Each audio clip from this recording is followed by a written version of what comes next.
Hello. Hello. How are y'all? I'm doing great. I'm doing pretty well over here. How are you, Nick? I'm doing good. So today we're revisiting an old guy. How old, Nick? Older than Well, me? Yes, older than well, you. today would be his 205th birthday. Oh, okay. It'd be Robert Louis Dabney. He's kind of like you'd call like a patriarch of the red pill, but he's not really red pill, but he was fighting against the intrusion of feminism in society and in the church. We'll give him title Back of honorary red pill for just for that. What? back Wait, back in the 19th century. you know what? He must be a Southerner. Absolutely. He was the chief of staff Because you to know what? You know Stonewall why I Jack. say that? Why is that? Because he lost the battle. As He did did lose the battle. as did the Southerners. Doesn't mean they weren't right, but they lost. Might makes right. Would you agree with that, Nick? No.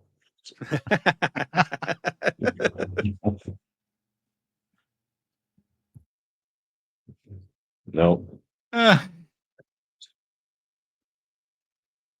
Yeah, Robert Louis Dabney is considered like the chief theological intellectual chief, theological mind in the United States or the Americas right. by many. Yeah, I'm just messing with you. I actually have Oh, a I lot know. of respect for It's the awesome. guy. He was well respected. Robert Louis Dabney was well respected in the North as well as the South. Yeah. Hodge had good things to say about him. So did Warfield. They were I think the academic deans, if not presidents, of Princeton Theological Seminary, which today we call, Princeton, before it went liberal in the early 20th century. So today we're going to talk about an article that he published in 1879. What was it, a few Okay. weeks ago, Steve? Steve, you had a interesting topic about purity spiraling, right? And we talk about the temperance ladies, right? Yeah, well, that wasn't the title of our talk, but yeah, we touched on that. Right. So That there'll was be some Purity tie-ins. Tornado. It's 6 weeks ago. Yeah, there'll be some Yeah, that tie-ins was to it. that. The Purity Tornado. Yeah. Well, Dabney doesn't think very well of them. You'll see that. But Wait. The three of us don't think very well of them either. no, Shocking. no, a bunch of obnoxious women. The early feminists that were so pure, they had ashamed the men. And what did the men do? Oh, I'm so sorry, honey. Oh, they caved like little white knights and simps. Wait. Is this an old story? Oh yeah. No, it's old, but it's ever living. Oh, what did Adam do in the garden? Oh, he simped for Eve. Didn't he cave to what his wife wanted? What the woman Absolutely. wanted? So this is a story that's as old as time. Yep. And we live it every day.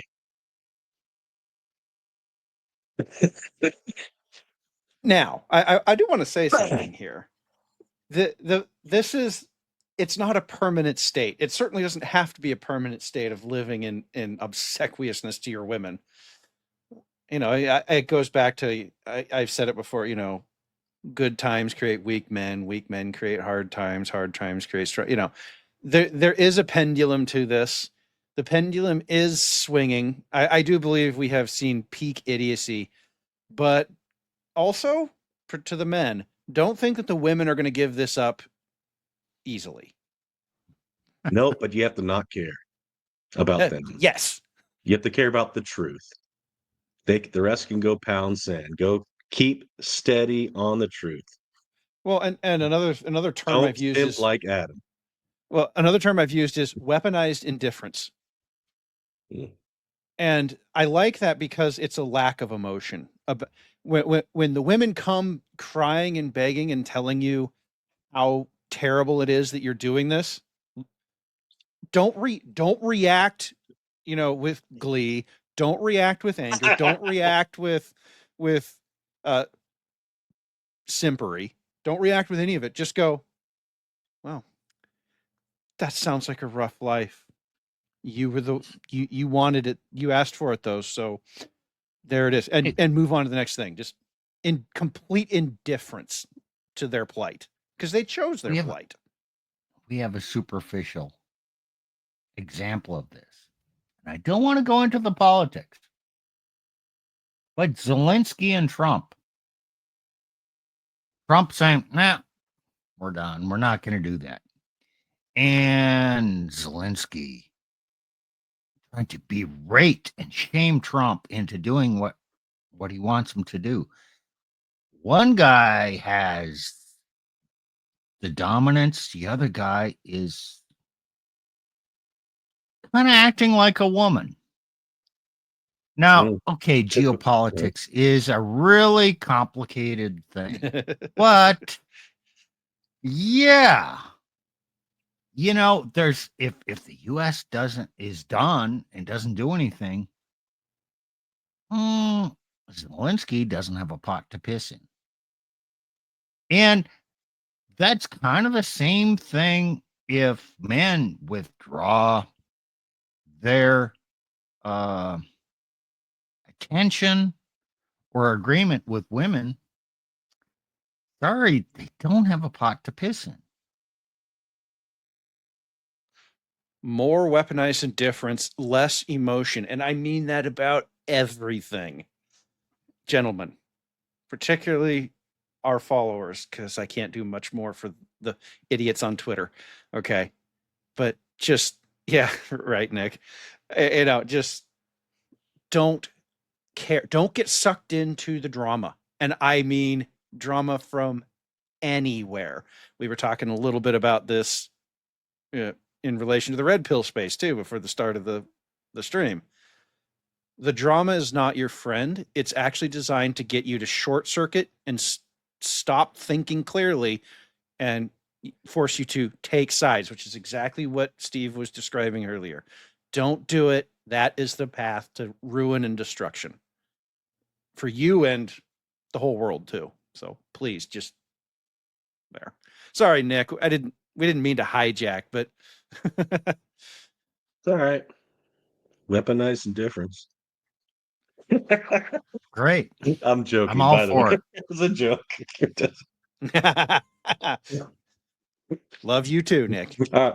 Yeah. You caught that, didn't you? Good for you. Oh, all right. Oh no. Totally banter. No, can't you pull up something Catholic? Do we have to go into this Presbyterian stuff again? Oh, he'll mention you Catholics at the end. Sorry, Steve. This is the Southern Presbyterian Review, Volume 30, Number 4. So this is from October 1879 in Roman numerals. So that was the original article, and you go down to the second page. The Public Preaching of Women, which is by Robert Louis Dabney or R.L. Dabney.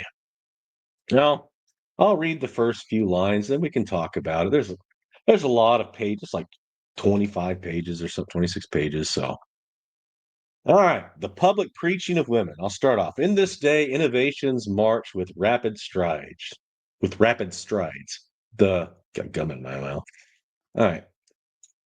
The fantastic suggestion of yesterday entertained only by a few fanatics, and then only mentioned by the sober to be ridiculed, is today the audacious reform, and will be tomorrow the recognized usage. Novelties are so numerous and so wild and rash that in even conservative minds the sensibility of wonder is exhausted and the instinct of righteous resistance fatigued. A few years ago, the public preaching of women was universally condemned among all conservative denominations of Christians, and indeed within their bounds was totally unknown. Now the innovation is brought face to face, even with the southern churches, and female preachers are knocking at our doors. We are told that already public opinion is so truckling before the boldness and plausibility of their claims that ministers of our own communion begin to hesitate, and men hardly know whether they have the moral courage to adhere to the right. These remarks show that discussion of women's proper place in Christian society is again timely. Oh boy. This is back in 1879. 1879. So we're talking after the war Yeah. by a good chunk too. People, what, 15 years after the Mm-hmm. war or so? Mm-hmm. And notice the tactics. Have the tactics changed at all? No. In part because, as we've said many times before in this channel, human psychology hasn't really changed that much. That would be about what, 160 years ago? Mm-hmm. Yeah, hold on, right there. No, down the line. Resistance was fatigued. Yeah, righteous resistance fatigued. Okay, so you keep up the bullshit, the abrasiveness, and eventually men just get tired and say, yes, dear. Just to hear some peace. You can only, men are not infinitely strong. And eventually, pestered long enough, they're going to cave. Yep. It's simpery. Well, it's a fact of life that men are not God. There are limits to what they're going to be able to put up with before they cave. And here's the thing. If that caving happens when times are good, that's what creates the weak men. They don't cave when Times were times are not good in hard. the South.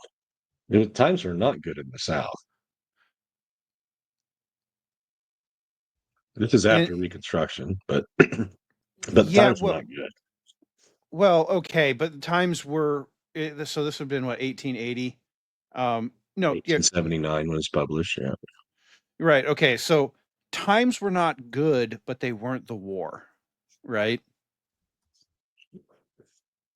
So times looked like they were getting better. What happens in war, particularly, is people get, I mean, we're talking about fatigue, right? People during the war were, particularly because they lost, they were tired of it. They just wanted to move on, and they hadn't recovered yet. So, you know, you need the bad times, but you need the bad times to be long enough for people to say, look, I'm just done with this. Okay, I maybe, because what they're going to tell themselves is maybe they have a point. Okay. No. Well, No. well, Nick, remember that if we go back to the modern feminist movement, when did the modern feminist movement really pick up speed? It was 15 years after World War II. This is 15 years after the Civil War. Okay. So there comes a moment where, yeah, things are bad, but you're far enough removed from them that you don't remember how bad like it's more of like a bad memory that you're really trying to forget, and you're so sick of things being bad that you're like, well, I'll do anything to make them better. And so you there starts to be this awakening, and if we actually go trace this using Strauss Howe, you will see that in the 1880s you get something that looks a lot like the boomers. They're You also see after a while, you wear down people's conscience by over familiarity as well. That was one of the woke tactics they tried doing with yes. the Troons. And they did it with other things, like with the man with man and woman with woman stuff. So, Oh, absolutely. It that stuff typically comes later. Like, I, if I recall correctly, the woman preacher thing, it started, but it really didn't pick up steam until the 1920s. Like that, I mean, the 1920s were full of all sorts of stupidity, like troons. Okay, so you know, and then in the 1930s, things get really bad, and a lot of that stuff kind of disappears for a while, right? So if you chart this arc through history, you'll see that we're kind of there at that yeah. tipping point in the late 1920s. Hmm. Yeah.